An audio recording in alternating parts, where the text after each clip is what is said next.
रानू चिड़िया सुबह सवेरे उठती है, अपने बच्चों को खाना बना कर देती है। मेरे बच्चों, खाना खाकर आराम से घर में बैठ जाना, बाहर मत जाना, बाहर बहुत गर्मी है। ठीक है मम्मा, लेकिन शाम को जल्दी आना। मम्मा, मैं भी आपके साथ जाऊंगा। नहीं, मेरे साथ कोई नहीं जाएगा। कुकू रोने लग जाता है। मम्मा, आपने कल वादा किया था कि आज आप मुझे साथ लेकर जाएंगी। अपने बेटे को रोता हुआ देखकर मम्मा चिड़िया उससे कहती है, अच्छा ठीक है, लेकिन मुझे तंग मत करना। कुकू खुश हो जाता है और खुशी से उछलने लगता है। गुड़िया मासूम निगाहों से अपनी मम्मा की तरफ देख रही थी। वो चुप थी, लेकिन उसकी आंखें बातें कर रही थी। आप क्या देख रही हो? आप भी मेरे साथ ही जाओगी। ये सुनकर गुड़िया भी खुश हो जाती है। गुड़िया बहन, आपको तो मम्मा के साथ जाने के लिए रोना भी नहीं पड़ा। हर बार आप ही रोते हो और मेरा काम भी बन जाता है। फिर मम्मा चिड़िया अपने बच्चों को साथ लेकर जंगल की बड़ी नदी की तरफ जाती है। मम्मा चिड़िया नदी पर पहुंचकर अपनी नाव की रस्सी खोलती है और उसे थोड़ा धकेलकर नदी के अंदर तक ले जाती है। बच्चे भी नाव पर बैठ जाते हैं और मम्मा चिड़िया अपनी नाव लेकर जंगल की दूसरी तरफ चली जाती है। मम्मा चिड़िया रस्सी खोलती है और नाव को पेड़ से बांधकर अपने बच्चों को साथ लेकर अपने सब्जियों के खेत में पहुंच जाती है। बच्चों, लाल लाल टमाटर तोड़कर टोकरी में रखो। क्या ये काम आप कर लोगे? हाँ मम्मा, मैं करूँगा। मैं भी लाल लाल टमाटर तोड़ूंगी। मम्मा चिड़िया का ध्यान खेत की दूसरी तरफ जाता है। एक कौवा और कौवी उसके खेत से सब्जियां चुरा रहे थे। मम्मा चिड़िया जल्दी से कौवों के पास जाती है। दुष्ट कौवा, भाग जाओ, मेरे खेत से चले जाओ और दोबारा मेरे खेत की तरफ मुंह ना करना। चिड़िया, ज्यादा शोर न कर, हम जा रहे हैं। हम तो यहाँ ठंडी छांव में बैठे हुए थे। ठंडी छांव में बैठे हुए थे तो ये सब्जियां किसने तोड़ी हैं? कौवी और कौवा बेशर्मों की तरह वहाँ से चले जाते हैं। घर जाकर गोरी कौवी बहुत गुस्से में अपने पति कालू कौवे से कहती है, कालू जी, उस छोटी चिड़िया को नदी में धक्का देकर ही मार दूंगी मैं। बड़ी बड़ी बातें करने लगी है अब ये। धक्का देने की जरूरत ही नहीं है, मैंने सोच लिया है मुझे क्या करना है। चिड़िया नदी पर थी। कौवे उड़ते हैं और जाकर रानू चिड़िया का घर पेड़ से गिरा देते हैं। घर गिरता है और टूट जाता है। अब देखना, रानू चिड़िया नया घर बनाएगी और टूटे हुए घर के ऊपर बैठकर रोएगी। मेरे दिल को कुछ तो सुकून होगा। बड़ी सियानी बनती है ये छोटी चिड़िया। रानू चिड़िया सब्जियां तोड़कर अपनी नाव में रखती है और नाव लेकर वापस होती है। रानू चिड़िया मंडी में अपनी सब्जियां बेचकर मुनाफा कमाती है। वो बहुत खुश थी। लेकिन जब रानू चिड़िया अपने बच्चों को लेकर वापस आती है तो अपना टूटा हुआ घर देखकर रोने लग जाती है। बच्चों, ये किसने किया होगा? किसी ने हमारा घर तोड़ दिया। अब हम क्या करेंगे? चिड़िया रोने लग जाती है। अपनी मम्मा को रोता हुआ देखकर बच्चे भी रोने लगते हैं। मम्मा, चुप कर जाए, हम सब मिलकर नया घर बना लेंगे और फिर से खुशी खुशी अपने घर में रहने लग जाएंगे। बेटी, मेरे पास इतनी कमाई जमा नहीं है कि मैं नया घर बना सकूं। अब तो कुछ दिन हमें बिना घर के ही रहना पड़ेगा। मम्मा चिड़िया अपने बच्चों को लेकर पास वाले पेड़ के नीचे बैठ जाती है। थोड़ी दूर पेड़ पर बैठे कौवा और कौवी रानू चिड़िया को बेघर बेआसरा देखकर खुश हो रहे थे। वो दोनों पति पत्नी तो खिलखिलाकर हंस रहे थे। गोरी गोरी, अब यहाँ तक ही नहीं, देखना मैं इस चिड़िया के साथ और क्या करता हूँ। जब तक ये छोटी चिड़िया मेरे पाँव नहीं पड़ेगी, हम इसे तंग ही करते रहेंगे। रात हो जाती है। रानू चिड़िया उसी पेड़ के नीचे आग जलाती है और अपने टूटे हुए घर के नीचे से कुछ सामान निकालकर अपने बच्चों के लिए खाना बनाना शुरू करती है। मम्मा, मुझे तो बिना घर के खुले आसमान में भी अच्छा लग रहा है। बेटा, घर हमें बारिश से बचाता है, सख्त गर्मी और सर्दी से हमें घर ही बचाता है, इसलिए हमें घर की जरूरत होती है। आधी रात को कौवा और कौवी अपने घर से निकलते हैं। कौवा और कौवी सीधे रानू चिड़िया की नाव के पास जाते हैं। कौवा अपनी तेज चोंच से रानू चिड़िया की नाव में छेद करने लगता है।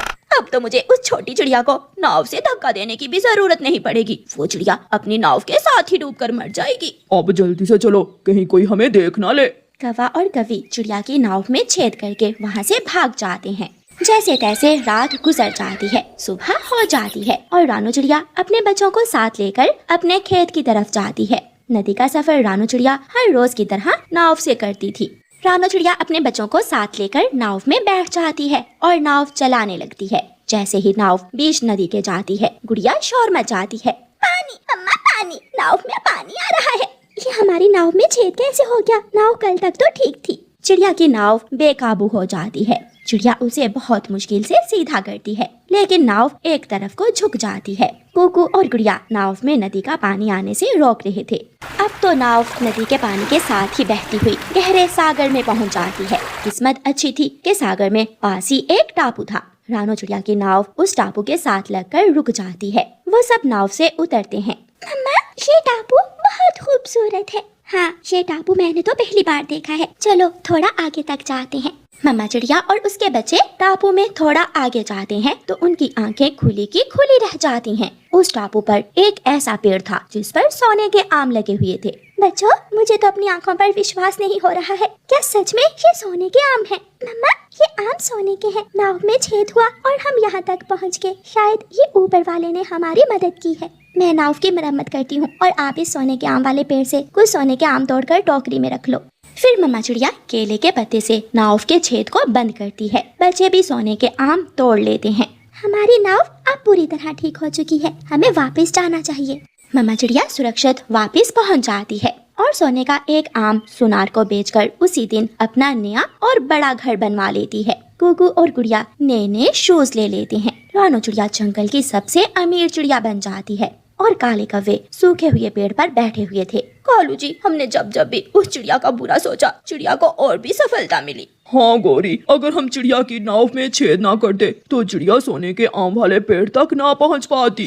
कौवे जलते हुए काएं काएं करते हुए उड़ जाते हैं और रानो चिड़िया अपने बच्चों के साथ खुशियों भरा जीवन गुजारती है। प्यारे दोस्तों, इस कहानी को लाइक, अपने दोस्तों के साथ शेयर और चैनल को सब्सक्राइब करना बिल्कुल मत भूलना। आपका धन्यवाद। मौसम बदल रहा था। छोटी चिड़िया आज बहुत खुश थी क्योंकि आज वो अपनी माँ वाले जंगल में वापस जा रही थी। चिड़िया खुश क्यों न होती, क्योंकि आज वो उस जंगल में जा रही थी जहाँ उसने अपना बचपन गुजारा था। अपना थोड़ा बहुत सामान बांधकर चिड़िया अपने पड़ोसी कौवे के पास जाती है जो अभी तक सोया हुआ था। कौवे भैया उठो, तुम अभी तक सोए हुए हो। रात हमने तय किया था कि हम सुबह सवेरे ही सफर पर निकल जाएंगे। चिड़िया, सारी रात मुझे डरावने सपने आते रहे हैं, इसी कारण मैं अच्छे से सो नहीं पाया। मैंने कौन सा कोई सामान बांधना है, मैं तो तैयार हूँ। तो फिर चलो, दोपहर से पहले पहले हम इस जंगल से निकल जाएंगे। मैंने अभी नाश्ता करना है। कौवे भैया, मैंने भी अभी नाश्ता नहीं किया। हम रास्ते में कहीं से नाश्ता कर लेंगे। फिर चिड़िया और कौवा उड़ते हैं। चिड़िया बहुत ईमानदार, मेहनती, सच्ची और अच्छी चिड़िया थी, जबकि कालू कौवा हर वक्त चिड़िया को उल्लू बनाने के चक्कर में ही रहता था। वो बहुत पुराने दोस्त थे, फिर भी कौवा अभी तक खुद को बदल न सका था। मैं थक गई हूँ। यहाँ तो आसपास पानी भी नहीं है। मुझे प्यास लगी है। मैं भी बहुत प्यासा हूँ। चिड़िया, तुम यहाँ बैठो, मैं वो सामने वाले घर से पानी का पूछता हूँ। फिर चिड़िया अपने सामान के पास बैठ जाती है और कालू कौवा थोड़ी दूर एक घर के पास जाता है। कौवा दरवाजे पर दस्तक देता है। वो घर तोते का था। तोता बाहर आता है। बताओ कौवे, क्या बात है? तोते, मैं और मेरी दोस्त चिड़िया परावासी हैं। हम अपने पुराने जंगल जा रहे हैं। बहुत प्यास लग गई है। क्या तुम्हारे पास कुछ पानी है? यार कौवे, पानी तो है मगर थोड़ा है। नदी यहाँ से बहुत दूर है। मेरे पास जितना पानी है मैं आपको दे देता हूँ। फिर मिट्ठू तोता अपने घर से एक गिलास पानी का लाकर कौवे को दे देता है। मेरे पास यही पानी था, तुम दोनों आधा आधा पी लो। ये तो बहुत कम पानी है, हम दोनों की प्यास नहीं बुझेगी इससे। ऐसा कहते हुए कौवा वो पानी पी लेता है और गिलास मिट्ठू को दे देता है। चिड़िया नदी से जाकर पी लेगी। कौवा वहाँ से चला जाता है। अजीब कौवा था, अपनी प्यास बुझा ली और अपनी दोस्त को प्यासा ही छोड़ दिया। कौवे भैया, क्या पानी नहीं मिला आपको? क्या जमाना आ गया है। वो मोटी चोंच वाला तोता रहता है उस घर में। मैंने पानी मांगा तो बातें सुनाने लगा। भिखारी कहने लगा वो मुझे। मैंने भी अच्छी सुनाई उसे आगे से। कोई बात नहीं कौवे भैया, मैंने थोड़ा आराम कर लिया है। अब हम नदी से जाकर पानी पी लेंगे। ऐसे वो दोनों फिर से उड़ते हैं। जंगल के बाहरी रास्ते पर उन्हें एक ठंडे पानी की नदी मिल जाती है। वो वहाँ रुकते हैं। चिड़िया अपना सामान रखती है और जी भर के पानी पीती है। कौवे भैया, तुम भी पी लो पानी। कौवे ने तो पहले ही पानी तोते से लेकर पी लिया था, इसलिए वो ऐसे ही नदी में चोंच मारने लगता है जैसे वो पानी पी रहा हो। वो नदी से जी भर के पानी पीते हैं और फिर से उड़ते हैं। वो सुबह से भूखे थे। उड़ते उड़ते वो थक गए थे। अभी आधा सफर ही तय हुआ था, उन्हें भूख लग जाती है। वो सूखे का जंगल था, इसलिए आसपास खाने की कोई चीज भी ना थी। अब तो भूख से पेट में दर्द होने लगी है और उड़ना बहुत मुश्किल है। भूख तो मुझे भी बहुत लगी है। चिड़िया, मैंने तो सुबह से नाश्ता भी नहीं किया। चिड़िया, तुम यहाँ बैठो, वो सामने एक घर है, मैं जाता हूँ, हो सकता है वहाँ से हमें कुछ खाने को मिल जाए। कौवा वहाँ जाता है, वो दस्तक देता है। अंदर से एक सुंदर सी कबूतरी बाहर आती है। कौवे, क्या बात है, क्या आप भूखे हो? हाँ, मैं भूखा हूँ, मैं बहुत भूखा हूँ। प्लीज मुझे कुछ खाने को दो। मैं अभी आपको खाने को कुछ ला कर देती हूँ। फिर वो कबूतरी अपने घर से 2 लड्डू और 1 चने का दाना लेकर आती है। लो कौवे भैया, ये 2 लड्डू और 1 दाना चने का था मेरे घर में, ये आप खा लो। मेरा पति मेरे लिए और भोजन ले आएगा। आप बहुत अच्छी हो कबूतरी, यात्रियों का बहुत ख्याल रखती हो आप। ऐसा कहते हुए कौवा वो दोनों लड्डू खा लेता है। कौवे, वो सामने बैठी चिड़िया कौन है जिसके पास सामान है? वो चिड़िया भी मेरे साथ ही है। ये चने का दाना मैं उसी के लिए लेकर जा रहा हूँ। कौवा चने का दाना लेकर वहाँ से चला जाता है। अजीब कौवा था, चिड़िया के लिए चने का दाना और दोनों लड्डू खुद खा गया। कबूतरी अपने घर में चली जाती है। चिड़िया चिड़िया, ये 1 चने का दाना मिला है। चिड़िया, मैं भूखा रह लेता हूँ और ये तुम खा लो। नहीं कौवे भैया, ये कैसे हो सकता है कि मेरा दोस्त भूखा रहे और मैं दाना खा लूं? ये दाना आप खा लें। चिड़िया, मुझे शर्म आ रही है, मैं ऐसा नहीं कर सकता। कौवे भैया, आप खा लो ये दाना, हमें आगे से जरूर भोजन मिल जाएगा। कौवा अपना सर झुकाए वो चने का दाना भी खा लेता है। वो फिर से उड़ते हैं। शाम से पहले ही वो अपने जंगल में पहुंच जाते हैं। अब उन्हें रहने के लिए घर बनाना था। वो दोनों इधर उधर देखते हैं। एक पेड़ पर एक पुराना घर था। चिड़िया कौवे से कहती है, कौवे भैया, हम ऐसा करते हैं, इस पुराने घर की मरम्मत कर लेते हैं और दोनों मिलकर इसी घर में रह लेंगे। ना चिड़िया, ये घर पहले मैंने देखा है, इसलिए ये घर मेरा हुआ। तुम अपने लिए अलग घर बना लो। कौवे भैया, इतनी जल्दी में मैं कैसे घर बना सकती हूँ? चिड़िया, ये तुम्हें ही सोचना होगा, मेरे पास इतना दिमाग नहीं है। मैंने तो समझा था तुम मेरे दोस्त हो, मगर तुम तो बहुत मतलबी और बुरे हो। मैंने तोते जी से पानी पिया, कबूतरी से खाए लड्डू, बना बनाया घर मिला है, तुझको मिलेगा डुड्डू। ऐसे कहते हुए कौवा उस पुराने घर की मरम्मत करने लगता है। गंदे कौवे, दुष्ट कौवे, मित्र को धोखा जो भी देगा उसका अंत बुरा ही होगा। ऐसा कहते हुए चिड़िया अपना सामान दूसरे पेड़ पर रखती है और अपना घर बनाने का काम शुरू करती है। वो सूखी लकड़ियों और टिंकों से घर बनाना जानती थी। वो कोई बड़ा नहीं बल्कि अपने लिए जल्दी में छोटा सा घर बना रही थी। दुष्ट कौवे ने भी टूटे हुए घर की थोड़ी बहुत मरम्मत कर ली थी। उसका पेट भी भरा हुआ था, इसलिए वो आराम से सो जाता है। चिड़िया अपना घर बनाकर अपना सामान घर के अंदर रखती है और अपने लिए दाना लेने चली जाती है। थोड़ी ही दूर बेरी के पेड़ से उसे मीठे फल मिल जाते हैं। अपने घर में बैठी चिड़िया मीठा फल खा रही थी और एक छोटी सी खिड़की से बाहर देख रही थी जब वहाँ एक चील आती है। कौन है? इस घर के अंदर कौन है? बाहर आओ। कौवा सोया हुआ था, वो खर्राटे ले रहा था। अब आएगा मजा गंदे कौवे को। चील जोर से दरवाजे पर दस्तक देती है। कौवा उठता है। सोने भी नहीं देते, कौन हो तुम मोटो? कमबख्त, ये घर मेरा है, तू कौन है? चल भाग यहाँ से। ऐसा कहते हुए चील 2 थप्पड़ कौवे के लगाती है और उसे उठाकर दूर फेंक देती है। मर गया रे, हाय हाय मेरी हड्डी, हाय मेरी हड्डी टूट गई। चिड़िया खिड़की से कौवे को कहती है, जो अपने दोस्तों को धोखा देता है उसके साथ ऐसा ही होता है। ऐसा कहते हुए चिड़िया खिड़की बंद कर लेती है। प्यारे दोस्तों, इस कहानी को लाइक अपने दोस्त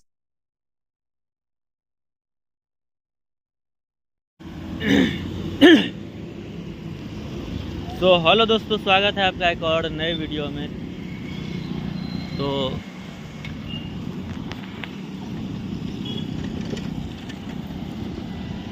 अभी मैं जा रहा हूँ ड्यूटी पे और यहाँ पे चलिए मैं आपको पीछे का कैमरा से व्यू, इसमें तो पीछे का कैमरा हो भी नहीं सकता है क्योंकि उसके लिए मेरे को वीडियो को वो करना पड़ेगा।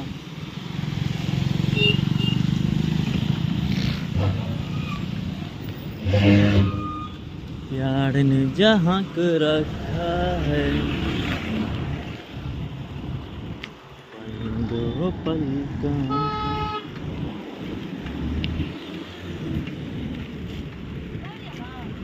नहीं, तुझे देखा तो ये जाना सनम।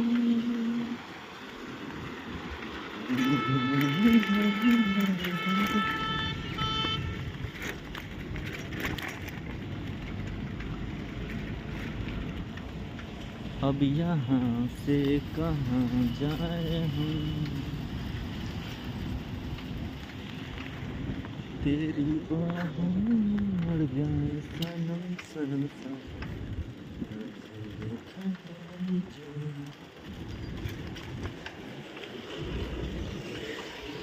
तुझे देखा तो ये जान।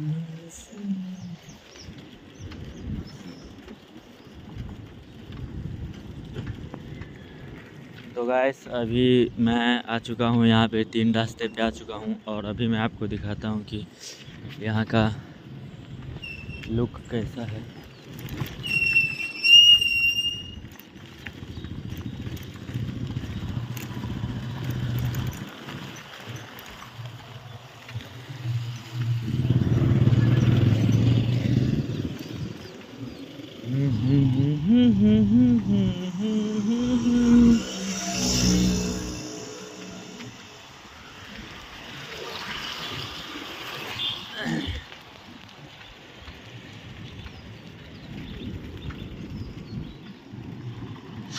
तो अभी